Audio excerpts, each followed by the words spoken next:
싱숭생숭해지고,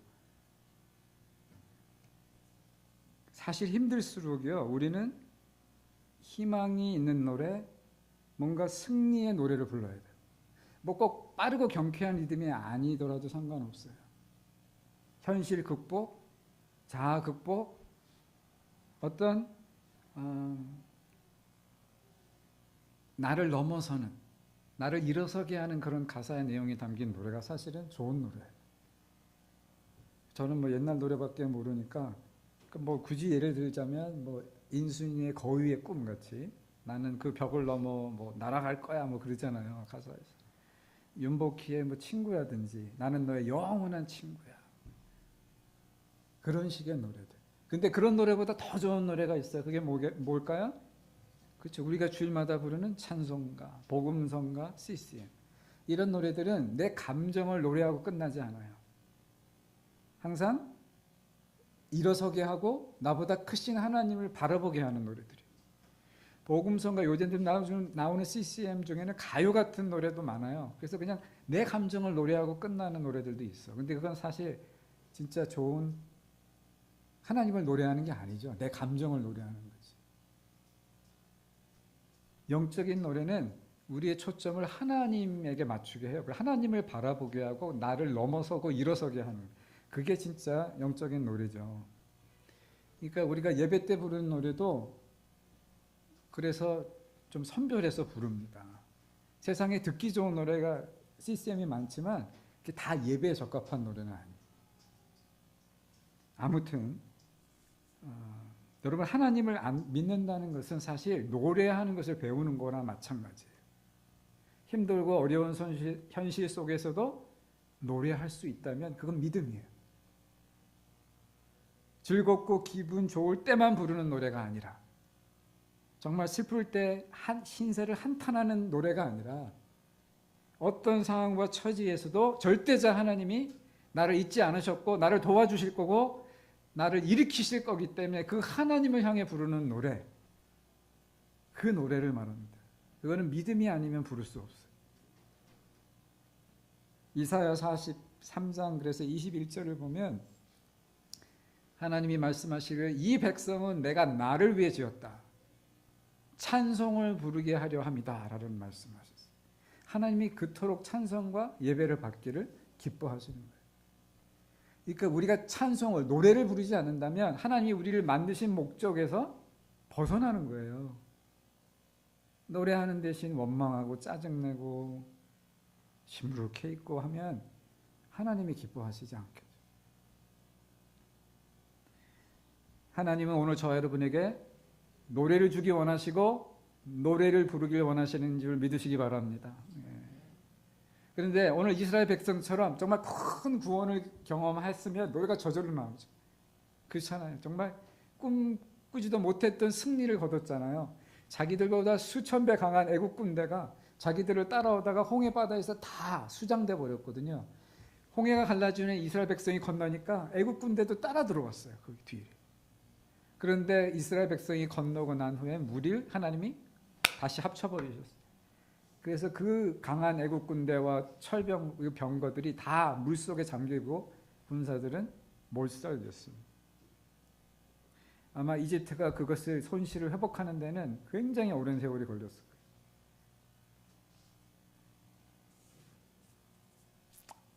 그래서 오늘 본문 1절 하반절을 보면 이렇게 말하죠. 내가 여호와를 찬송하리. 이게 모세의 찬양입니다. 그는 높고 영화로우시며 말과 그 탄자를 바다에 던지셨음이로다. 홍해 사건을 말하고 있습니다. 자, 이걸 보면 보세요. 애국 군대가 막 쫓아올 때는 이스라엘 백성이 막 타들어갔잖아요. 마음이 막 살려달라고 기도했죠.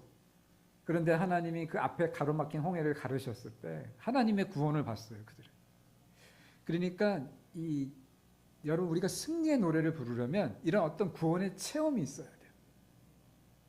구원의 체험. 지난주도 체험신앙에 대해서 말씀을 드렸는데, 체험신앙은 언제 얻어지냐면 이처럼 공경과 어려움에 빠졌을 때, 그때 믿음으로 하나님께 기도하고 부르짖었을 때 하나님이 응답하시고 구원하시는 그 체험을 통해서 하나님을 경험하고 체험신앙을 갖는 거예요. 그 말은 뒤집어서 얘기하면 내가 어려움을 겪어보지 않았다면, 정말 간절히 정말 속이 타들어가도록 기도하는 그런 경험이 없었다면 체험신앙은 못 가져요. 어려움이 없는 사람이 어디 있겠어요. 근데 어려움에 처했을 때 과연 기도하느냐, 하나님께 매달리냐, 이거는 믿음의 문제예요.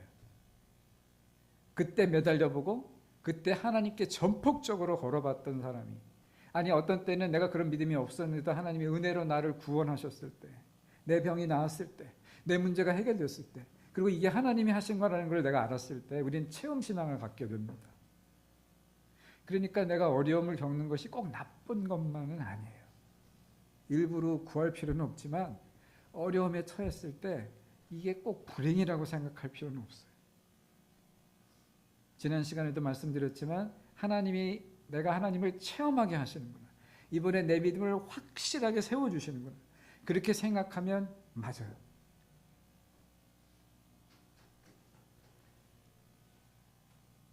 그래서 어려움을 겪어보고 간절히 기도해 본 사람만이 하나님을 경험하고 체험신앙을 갖게 됩니다. 여러분, 성경에 보면 욥이라는 사람이 나와요.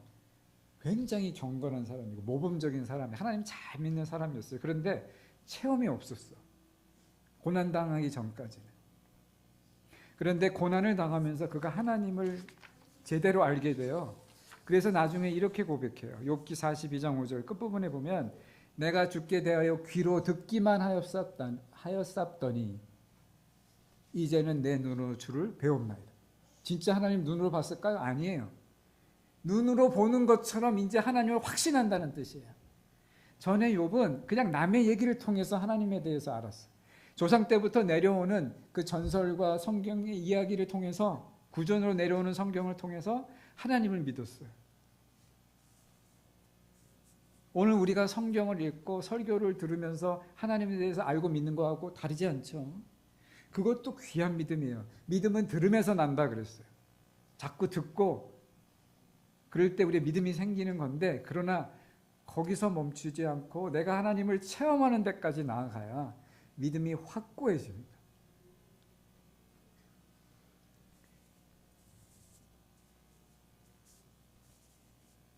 그래서 욥은 고난당하기 전에는 편하게 살았어요. 사실 형통하는 삶을 살았지만 하나님은 그걸로 만족하지 않으셨어요. 내가 너에게 주려는 것은 그게 다가 아니다 그러셨어요. 그리고 욥이 불같은 고난을 통과하게 하세요. 욥은 이해를 못해서 욥기를 보면 막 괴로워서 하나님께 기도해요. 왜 나에게 이런 일이 왔냐고, 내가 도대체 무슨 악을 행했냐고, 내가 하나님을 정말 잘 믿었는데 하나님이 그걸 잊으셨냐고. 그러니까 고난의 의미를 몰라서 괴로워했던 거예요. 근데 마지막에 하나님이 어떤 하나님인지를 알고 나니까 자기의 모든 원망과 질문이 다 사라져 버렸어요. 그 크신 하나님 앞에서. 여러분, 우리가 정말 하나님을 경험하면요, 모든 질문이 사라져 버려요. 그냥 그 하나님의 임재 앞에서 하나님은 완전하십니다. 하나님은 거룩하십니다. 하나님을 경배하면 그리고 끝이에요. 하나님의 임재가 우리를 압도해요. 욥기를 보면 하나님이 욥에게 사실 답을 안 줬어. 왜 네가 고난을 겪어야 했냐고. 그냥 하나님의 임재를 보여주셨어요. 그 하나님을 느끼는 순간 욥은 그것으로 끝났어요. 오히려 내가 내 죄를 회개하나이다라고 하나님 앞에서 고백해요. 그리고 이제는 주님을 내 눈으로 배웁나이다. 바라기는 여러분도 저도 이런 확실한 체험 신앙을 갖고 하나님을 믿게 되기를 주님의 이름으로 축복합니다. 아멘. 사모하는 자에게 주신다고 했어요. 내가 주님을 더 알기 원합니다. 하나님을 체험하기 원합니다. 들어서 믿는 믿음이 아니라 내가 정말 몸으로 아는 하나님이 되게 하옵소서. 그렇게 여러분 간구하세요. 하나님은 사모하는 자의 영혼을 채워주신다 그랬고, 너는 내게 부르짖으라 내가 내게 응답하겠고 내가 알지 못하는 크고 비밀한 것을 보리라 하셨습니다.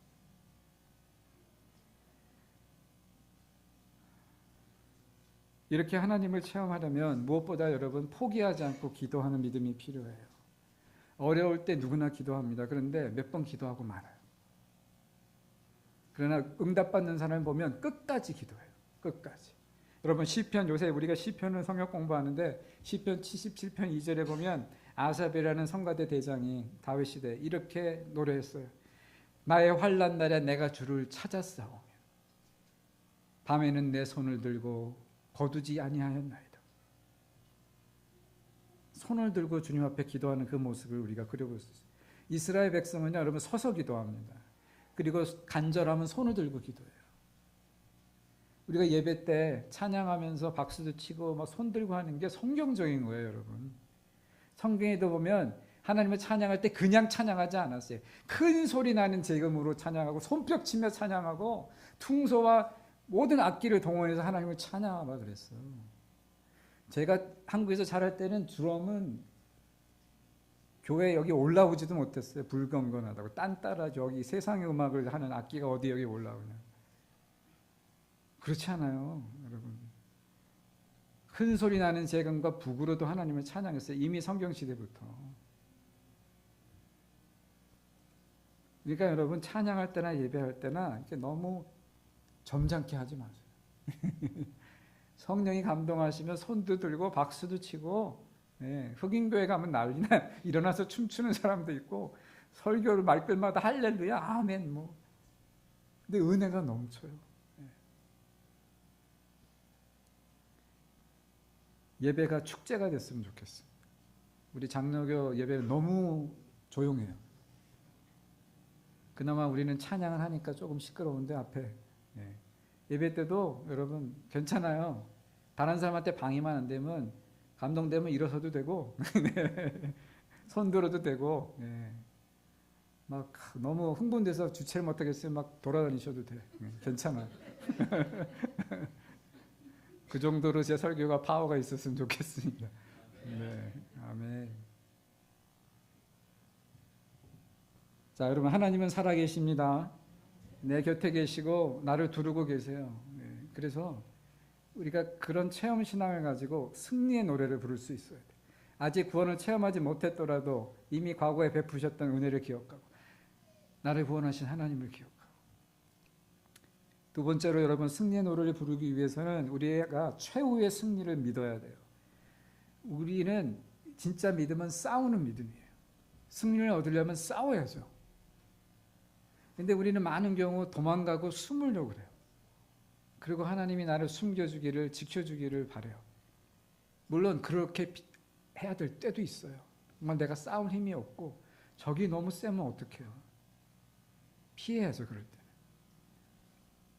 그러나 하나님은 결국 우리에게 최후 승리를 주기 원한다는 사실 우리는 결코 잊어서는 안 됩니다.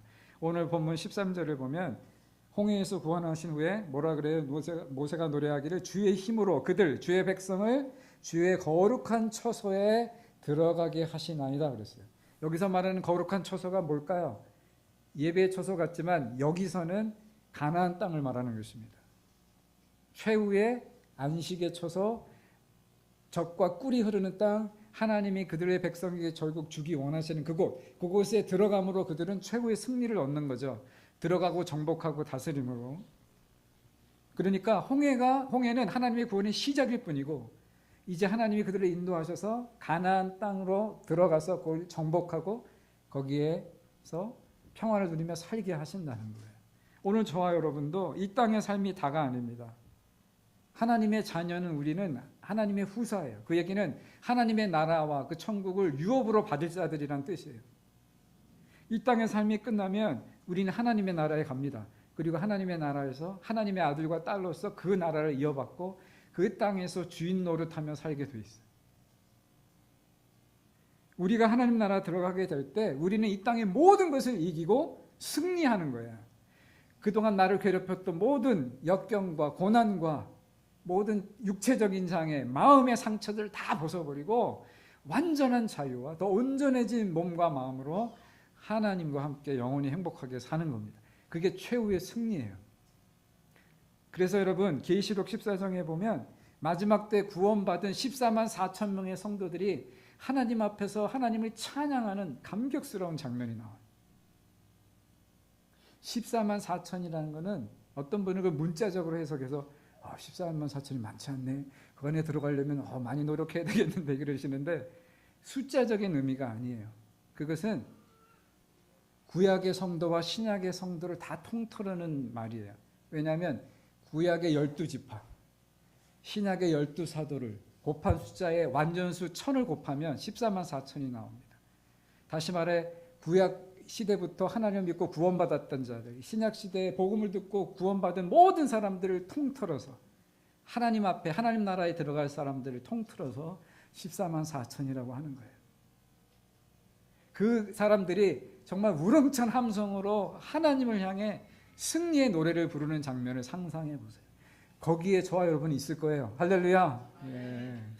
그러니까 여러분 이 땅에 살면서 힘들고 어렵고 포기하고 싶을 때 그걸 기억하세요. 우리는 성도들은 결국 승리하게 돼 있어요. 계시록이 말하는 게 그거거든요. 계시록이 쓰여진 당시는 로마의 핍박이 아주 심했을 때예요. 많은 기독교인들이 순교하고 있을 때예요.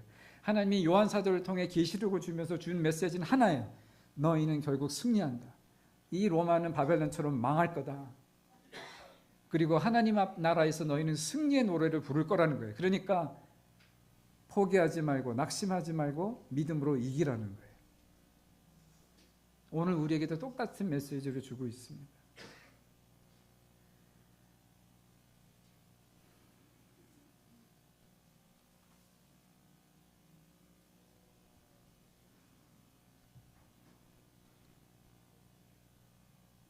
그리고 우리가 잊지 말아야 될 게 있어요. 우리만 천국 들어가면 제가 뭐라 그랬죠?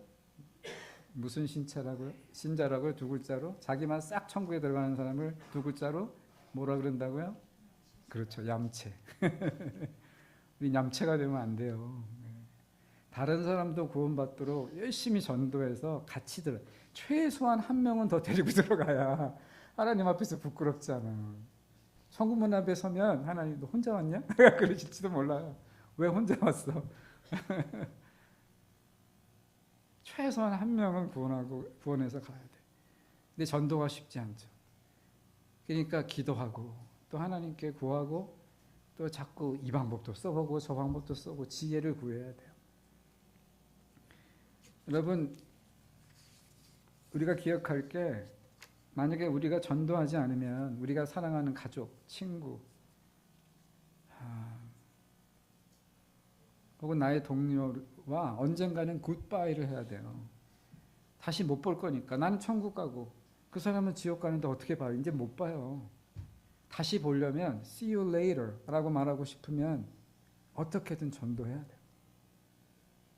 하나님 꼭 구원해 주옵소서. 같이 천국 가게 해 주시옵소서.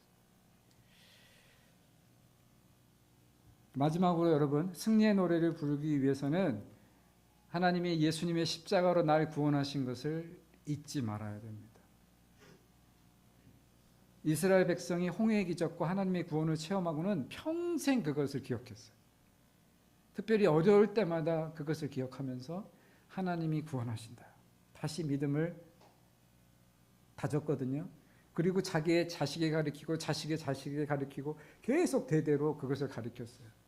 오늘 우리도요. 예수님이 나를 십자가를 지심으로 나를 죄에서 사망에서 구원하셨다는 사실은 이게 내 생에 가장 엄청난 사건이에요. 물론 오래전에 일어난 사건이지만 거기에 나도 포함되어 있었고 나를 위해서 주님이 죽으셨다는 그 사실은 내 생에 가장 위대한 발견이에요. 그걸 잊으면 안 돼요. 왜냐하면 살다 보면 우리에게 그런 순간이 와요. 내 자신에게 실망하고 내가 이것밖에 안 되나? 살아서 뭐하지? 나에게 도대체 무슨 소망이 있지? 포기하는 게 낫지 않나? 이런 생각이 드는 순간이 올 수도 있어요. 그럴 때 우리가 하나님이 예수의 피로 아들의 목숨으로 나를 구원하셨다는 것을 기억한다면 나는 내 것이 아니라 주님의 것이라는 것을 우리가 다시 고백하게 돼요. 내 마음대로 할 수 없어요. 나는 내 거가 아닌데 어떻게 내 마음대로 포기하고 내 마음대로 내 생을 접어요. 하나님의 거예요. 이미 나는 죽었는데 죄 가운데서 죽었는데 예수의 피로 나를 씻으시고 구원하셨으니까 이제 내 목숨은 하나님의 거예요. 그러니까 하나님이 살라 그러면 사는 거고 천국 오라 그러면 가는 거예요. 그리고 그때까지는 하나님이 책임지세요. 아무도 나를 쓸데없다 말하지 못해요. 손이 발더러 내가 너를 쓸데없다, 눈이 귀더러 내가 너를 입더러 쓸데없다 말하지 못한다 그랬잖아요. 왜? 이 모든 지체는 하나님의 뜻대로 지금 제자리에 있는 거예요. 나도 하나님의 뜻대로 지금 오늘 이 자리에 이 시간에 있는 거예요. 그렇다면 하나님이 나를 쓸 때가 있어요. 내가 살아있다는 것은 아직도 주님을 위해서 할 일이 있다는 뜻이고 하나님께 영광 돌릴 것이 있다는 뜻이에요. 그러니까 절대로 포기하거나 절망하면 안 됩니다. 로마서 8장에 말하기를 누가 우리를 그리스도의 사랑에서 끊으리요? 환난이나 공고나 박해나 기근이나 적신이나 위험이나 칼이랴. 그러나 이 모든 것에 우리를 사랑하신 이로 말미암아 우리가 넉넉히 이기느니라. 할렐루야. 내가 확신하노니 사망이나 생명이나 천사들이나 권세자들이나 높음이나 깊음이나 이 세상의 어떤 피조물이라도 우리를 그리스도 예수 안에 있는 하나님의 사랑에서 끊을 수 없으리라. 하나님의 사랑이 끊어지지 않는다면 우리에겐 소망이 있는 것입니다. 우리가 살아야 할 이유가 있는 거고, 하나님은 우리에게 최후 승리를 주기 원하신다 그랬잖아요. 그러니까 어렵고 패배자처럼 느껴질 때마다 우리는 말해야 돼요. 결국 나는 승리한다. 성도는 승리한다고 하셨어요. 결국 믿음으로 세상을 이긴다고 하셨어요. 요한일서 5장에 보면 세상을 이긴 이김은 이것이니 곧 너희의 믿음이니라 라고 하셨어요. 하나님께로부터 난 자가 아니면 누가 세상을 이기겠느냐? 우리가 아니면 누가 세상을 이기겠어요? 이미 하나님이 우리에게 세상을 이길 수 있는 믿음을 주셨다는 거예요. 그런데 내가 그 힘을 가진 것을 믿느냐 하는 거예요. 주님이 나에게 주신 믿음의 힘을 믿고 힘들고 어려울 때 오히려 승리의 노래를 부를 수 있는 저와 여러분 되기를 주님의 이름으로 부탁드립니다. 아멘. 함께 함께 기도하시겠습니다.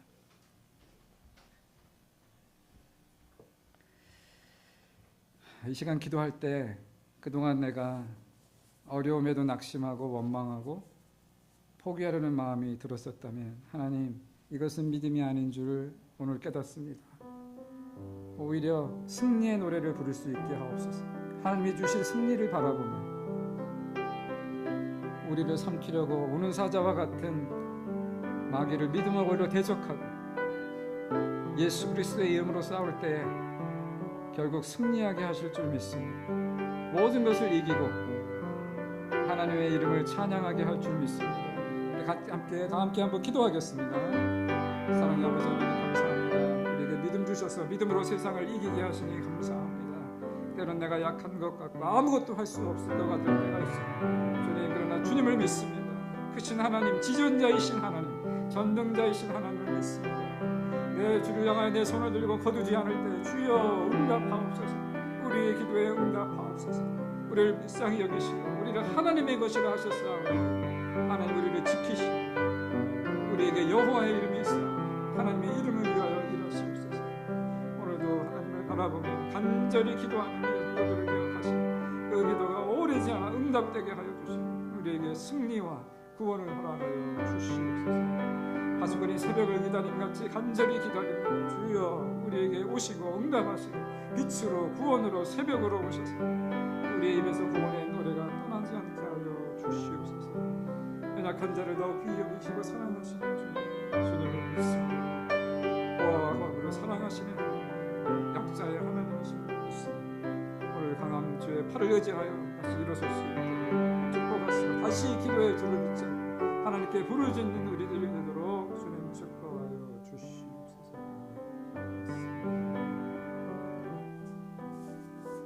우리 다 함께 일어나셔서 마지막 찬송 359장 부르겠습니다.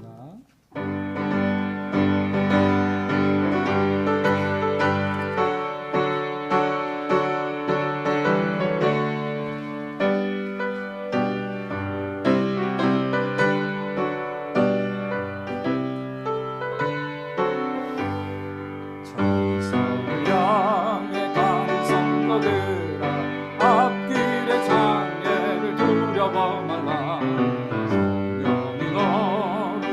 하시니 왜 지체를 하고 있느냐.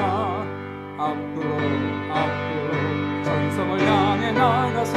전성문만 바라고 나가세. 모든 천사 너희를 영접하러 문 앞에 기다려 서 있네. 많은 길을 누가 비울 거니 확실한 증거를 보여주어라. 성령의 진이 감화하여 주사 그들도 장기를 찾으리. 앞으로 전성을 향해 나가세. 전성문만 바라고 나가세. 모든 천사 너희를 영접하러 문 앞에 기다려 서 있네. 가는 길을 모두 가기 전에 내 손에 든 검을 꽂지 말아라. 마귀운 게 모두 깨뜨리고 끝까지 잘 싸워 이겨라. 앞으로 전성을 향해 나가세. 전성문만 바라고 나가세. 모든 천사 너희를 영접하러 문 앞에 기다려 서 있네. 이제는 우리를 위해 십자가 지신 예수 그리스도의 크신 은혜와 나 같은 죄인을 위해서 아들을 아끼지 않으신 하나님의 그 놀라우신 사랑과 연약한 나를 돕기 위해 내 안에 거하시는 성령의 감화 감동 인도 충만하심이 오늘도 승리의 노래를 부르기 위하여 주님을 바라보는 버겐카운티 장로교회 성도들 위해 이제로부터 영원토록 늘 함께 하실지어다. 아멘.